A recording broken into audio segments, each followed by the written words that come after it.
Jadi saat pagi atau siang, Pak Heri. Jadi hari ini kami ingin membicarakan tentang implementasi, evaluasi SLT dan saran untuk kedepannya untuk proposal kami. Kan proposal kami itu berjudul tentang kekompakan kelas dan untuk implementasinya dulu. Yang pertama, implementasi yang kami sudah lakukan itu berbicara di assembly di assembly yang menggunakan PPT juga dan pembicaranya ada Sharon, Kikana dan juga Pru. Di situ di presentasi kami itu kami berbicara tentang kepentingan kekompakan dan juga bagaimana caranya agar murid bisa menjadi lebih kompak. Mungkin yang Betul. ada tambahan? Dan Selain itu kami juga melakukan interview untuk melihat seberapa kompak anak-anak di setiap kelasnya, mulai dari kelas 10 sampai kelas 12. Interviewnya untuk wali kelas masing-masing, mulai dari kelas 10, 1, 2, 3, 4, sampai nanti kelas 12. Kami melakukan 2 kali interview, yaitu kami melakukan sebelum kami berbicara di assembly, dan setelah itu juga interview setelah di assembly. betul. Eh, jadi setelah ini kami akan berbicara tentang evaluasinya seperti yang sudah dibicarakan Ariel tadi. Kami melakukan interview lagi setelah sesi kami di assembly. Mungkin salah satu Pru, Kina, atau Nathan bisa membacakan respon yang sudah didapat dari interview tersebut.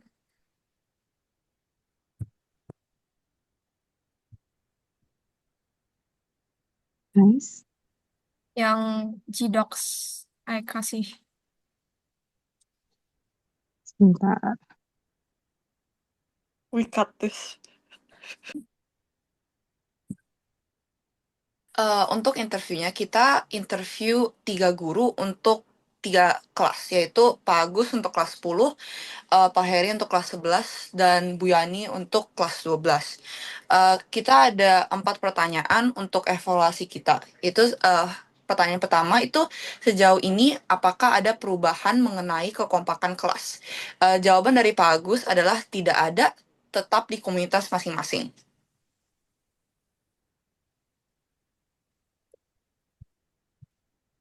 Kelas 11. Untuk yang kelas 11 oleh Pak Heri, Pak Heri jawabnya tidak begitu terlihat juga perbedaannya. Dan untuk kelas 12 yang dijawab dengan Bu Yani, itu ada negatif, malahan makin ke sini makin berkelompok. Pertanyaan kedua itu, dari skala 1 sampai 10, seberapa kompak murid-murid di angkatan tersebut? Untuk kelas 10, Pak Agus jawab kalau dari skala 1 sampai 10 itu 6, yaitu kompaknya tertentu kelompok masing-masing. Jadi sama kayak jawaban pertanyaan sebelumnya. Kalau untuk Pak Heri kelas 11, Pak Heri bilang dari skala 1 sampai 10, 7. Dalam kegiatan kelas siswa, siapa apabila bekerja dalam kelompok walaupun tidak satu lengkap pertemanan. Dan dari kelas 12 dijawab skala 6. Ketika rapat yearbook terjadi kesalahpahaman, nggak mau gabung dengan kelompok lain. Dan mereka kurang inisiatif. Untuk pertanyaan ketiga itu, kapan murid-murid terlihat paling kompak? Jawaban dari Pak Agus untuk kelas 10 itu saat ada aktivitas kelas seperti 17-an atau interkelas. Dari Pak Heri untuk kelas 11, ketika pelaksanaan proyek. Dan dari kelas 12, Bu Yani, kalau ada acara 17 Agustus.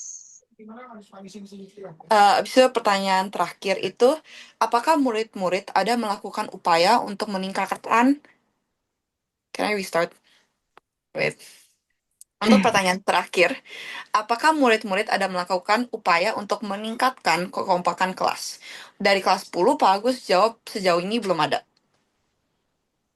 Dari Pak Heri kelas 11, secara inisiatif tidak ada, tetapi mereka mau berteman dengan siapa saja. Dan dari kelas 12 Bu Yani, jawabannya adalah tidak ada. Nah, jadi terlihat dari jawab-jawaban interview tersebut, ternyata proyek kita ini tidak membuat sesuatu perbedaan yang begitu signifikan. Betul tidak, Marsala? Bisa dibilang seperti itu, tapi menurut saya itu karena kan sifat kekompakan kelas itu timbul dari diri murid-murid itu sendiri. Jadi eh, dari apa yang kami sampaikan itu, jika murid-murid itu tidak ingin apa ya membuat suatu perbedaan, maka sepertinya tidak akan ada perubahan. Jadi balik lagi ke Nah, sifat diri sendiri sih, kayak apakah ingin bertumbuh dan merangkul semua orang betul. dan Hmm, Dan juga mm-mm. ada efek di mana waktu saya, Sharon, dan Keikana memberi presentasi di assembly, dan dengan interview ini waktunya sudah cukup lama dan panjang karena eh, kita presentasi di assembly tanggal berapa ya? Oh iya, mungkin Sekitar lalu November, November, Oktober, terus iya. kita interview ulang baru Januari ini. Januari. Mm-mm. Ada Mu- kemungkinan murid-muridnya ef- sudah lupa dan perbedaannya tidak terlihat. iya, mungkin efeknya terjadi pada bulan November sampai Desember saja ya, Bro. Nggak Mm-mm. sampai Januari. Mm-mm. Iya. Mungkin setelah ini seperti kegiatan seperti retret atau graduation kelas 12 kita bisa melakukan hal yang dapat memeluk siswa-siswa agar lebih kompak mungkin, Ariel. Iya, pasti kalau misalkan ada retret atau graduation, anak-anak bakal makin kompak melihat kita sebentar lagi akan berpisah untuk kuliah masing-masing. Selain itu, mungkin salah satu kegiatan yang bisa membuat khususnya kelas 12 menjadi semakin kompak dengan melakukan kegiatan untuk wali kelas yang pastinya akan diadakan masing-masing kelas sebelum nanti benar-benar lulus. Oh iya, menurut saya juga gitu sih. Menurut saya pasti dengan melakukan sesuatu untuk wali kelas, murid-murid secara tidak langsung em, bakal merasa kekompakan dengan satu sama lain. Menurut Marsala sendiri, apa yang dapat murid-murid lakukan agar em, menimbulkan rasa kekompakan eh, untuk wali kelas? eh, kalau untuk wali kelas sih apa ya kayak kalau untuk kelas 12 mungkin bisa em, membuat sesuatu seperti sebuah hadiah terakhir untuk wali kelas sebagai bentuk apresiasi karena udah mau lulus. Tapi untuk menurut saya untuk kelas 10 dan 11 kekompakan itu bisa lebih dilihat kalau misalkan ada aktivitas yang kedepannya akan dilaksanakan seperti mungkin ada interkelas lagi atau akan ada 17-an lagi kan tahun ini. Itu beneran kok kekompakannya baru bisa dilihat dari situ. Jadi di suatu acara atau suatu hal yang membuat mereka secara mau tidak mau untuk berkolaborasi antara satu sama yang lain. Mungkin itu sih. Betul. Terus, Bet- eh, tapi kekurang evaluasi kami selanjutnya itu kan sebelumnya di bagian-bagian yang lain kami juga eh, apa ya mempunyai ide untuk melakukan seperti poster Oh yang iya, bisa diterbitkan Atau di dalam infografis. letter itu, newsletter sekolah. Um, Kekana, boleh tolong dijelaskan lagi, Kekana? Oh, pertama kita kan bikin poster atau sebuah infografik tentang Unity. Habis itu pas kita tanya, kita melihat kalau kayaknya poster itu tidak terlalu efektif. Jadi kita coba untuk tanya Miss Flo untuk untuk izin kalau kita bisa masukin poster tersebut ke newsletter yang biasanya keluar setiap beberapa bulan dari pihak sekolah. Di saat itu kita tanyanya sekitaran Oktober atau November. Kita udah tanya izin dari Miss Flo, tapi karena kita nggak follow up dengan Miss Flo, jadi kayak kurang komunikasi, jadi kita gagal untuk publish infografik kita ke newsletter tersebut. Jadi itu kayaknya kesalahan kita itu juga karena kita nggak update Miss Flo terus, abis itu nggak remind Miss Flo kalau kita ada sesuatu yang kita mau taruh di newsletter tersebut. Kayaknya itu kayak sesuatu kesalahan yang dari kita sih. Ya. Terus satu lagi itu kami kan kemarin mempunyai ide untuk melakukan sebuah kayak apa ya gerakan atau aktivitas di mana kita menginisiasikan eh, setiap kelas untuk memberi sesuatu kepada wali kelas mereka, kepada wali kelas mereka. Tapi sampai sekarang belum bisa terlaksanakan karena sebenarnya em, ada beberapa hal yang berkaitan dengan itu yang sudah direncanakan untuk graduation. Jadi kalau misalkan kita melakukannya lagi, itu semacam kerja dua kali. Dan ya, jadi ya begitu. Iya. Oke, mungkin itu evaluasi yang bisa kami berikan. Sekarang kita akan menuju ke SWOT. Yang pertama, strengths, like the strengths dari project kami. Mungkin ada yang mau proof? Hmm, Ya, Ya, strength dari project kami yang pasti, mungkin kayak yang pasti meningkatkan kesadaran, mungkin. iya, betul. bisa untuk meningkatkan kesadaran. Kan biasa kalau anak-anak generasi ini, generasi Z kan mereka lebih mending apa ya katanya stay in their comfort zone di mana mereka aman dan dengan teman-teman satu grup mereka.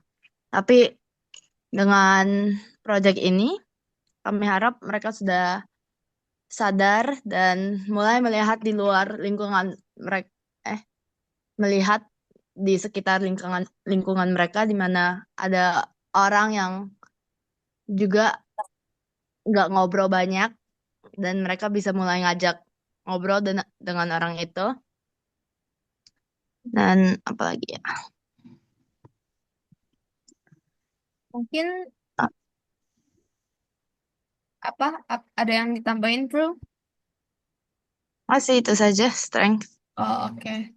Jadi untuk mungkin untuk weakness, Nathan bisa tolong. Weakness dari uh, project kami kayaknya karena project kami itu kayak rely ke apa siswa-siswi untuk beneran lakukan dan kita gak bisa beneran memaksa mereka untuk melakukan yang kita hope for. Jadinya bisa lebih bisa mungkin weaknessnya di situ nggak guarantee bisa sukses ke project kita. Iya, Hmm, soalnya kan kayak balik lagi ke pribadi masing-masing ya. Kalau misalkan nggak ada sifat masing-masing ya. Hmm, kalau nggak ada niat untuk berubah ya, kita juga nggak bisa maksa setiap orang kan. hmm. Untuk opportunities, mungkin ada yang mau, Ariel? Kalau untuk opportunities atau peluang dari project kami, menurut saya sendiri itu di mana project ini kan membawa tentang kekompakan dan lingkungan kekompakan di setiap kelas itu kan termasuk lingkungan yang kecil ya, nggak begitu besar. Jadi dengan peluang yang kita punya, dengan opportunities yang kita punya, yaitu mencari atau membangun kekompakan dari masing-masing kelas itu harusnya lumayan besar ya. Tapi dilihat dari strengths dan kelemahan yang tadi kita udah bahas. Semuanya juga bergantung pada pribadi masing-masing dan bagaimana setiap kelas selalu membangun interaksi dalam setiap harinya. Jadi peluang yang kita punya dengan dukungan guru-guru juga, dengan proyek-proyek atau ide-ide yang kami bawakan, itu harusnya sudah cukup baik. Itu aja sih. Dan Oke. terakhir untuk threats itu paling kan em, untuk project ini usahanya harus datang dari semua orang kan, guru, murid, semua harus play a part in this project. Dan dengan ide kami untuk meningkatkan unitas dan atau solidaritas di lingkungan sekolah itu kadang em, plans-nya nabrak dengan plans dari sekolahnya. Kayak seperti yang sudah dikatakan Marcella, rencana kami untuk bikin hadiah atau project untuk wali kelas kelas 12 juga sudah diidekan dengan sekolah. Bener kan?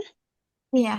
Terus Iya, untuk threads-nya mungkin bisa ditambahkan itu lebih kepada apa ya, pribadi mereka sendiri. Kalau yang seperti sudah dikatakan berkali-kali tadi, tapi kalau misalkan emang tidak ada keinginan untuk berubah, maka proyek kami tentunya tidak bisa berjalan dengan baik. Terus iya. untuk saran ke depannya, eh, mungkin apa ya, lebih ke arah setiap orang itu menyadari kepentingan kekompakan seiring berjalannya waktu seperti kayak dari kelas 12 dari kelas 10 ke 11 11 ke 12. Jadi semakin udah mau lulus semakin mungkin bisa semakin kompak karena juga udah mau pisah kan. Terus Iya. ada mungkin saran yang lain? Menurut saya ya, seperti yang Marcella bilang berulang-ulang kali bahwa sifat orang kan masing-masing berbeda. Kepribadian mereka yang menentukan eh, kemauan untuk berubah. Menurut saya mungkin saran untuk pihak sekolah bahwa seperti yang guru-guru sudah bilang di interview-interview, event seperti ke-17-an atau event-event lain dapat memeluk kekompakan siswa-siswi. Menurut saya mungkin event-event seperti itu bisa meningkatkan kekompakan antar siswa-siswi sekolah Bukit Sion. Udah sih Iya, itu saya aja. setuju banget. Saya setuju sama Sharon, di mana menurut saya interclass, class meeting, atau lomba-lomba lainnya itu salah satu ajang di mana sekolah bisa membantu anak-anak untuk lebih kompak dengan kelas masing-masing. Mungkin sarannya Betul. untuk angkatan-angkatan selanjutnya itu harus mulai dari pribadi masing-masing, juga didukung dari sekolah, menyadari betapa pentingnya kekompakan dalam kelas. Karena waktu kita sekolah juga dalam 3 tahun ini, menurut saya akan semakin lebih menyenangkan kalau misalkan setiap kelasnya itu mendapatkan kelas yang solid. Betul. Kayak Mungkin gitu sih. seperti cup-cup sekolah gitu perlu diadakan oleh sekolah Bukit Iya, Sion kali ya. Iya, setuju soalnya sih. sekolah lain sudah menetapkan kayak cup-cup sekolah yang dapat mempererat kekompakan siswa-siswi karena kan dibikin ya tim-tim gitu. Menurut saya sih Cup Bukit Sion dapat banget membantu mempererat kekompakan Bukit Sion karena dan juga melewat supporters-supportersnya ya mungkin ya. Iya. Mungkin anak-anak Bukit Sion dapat kompak dalam support sekolah mereka sendiri. Hmm. Mm-mm. Seperti yang telah dilihat di DBL tahun ini di mana Iya, mulai ada latihan supporters. Betul. Betul. Menurut saya itu sudah kompak banget sih dengan latihan ya. Ada lagi mungkin? Itu saja. Itu saja. Oke, jadi terima iya. kasih Pak Heri. Itu sekian dari kami. Terima kasih. Terima Terima kasih Pak kasih. Heri. Makasih, Pak.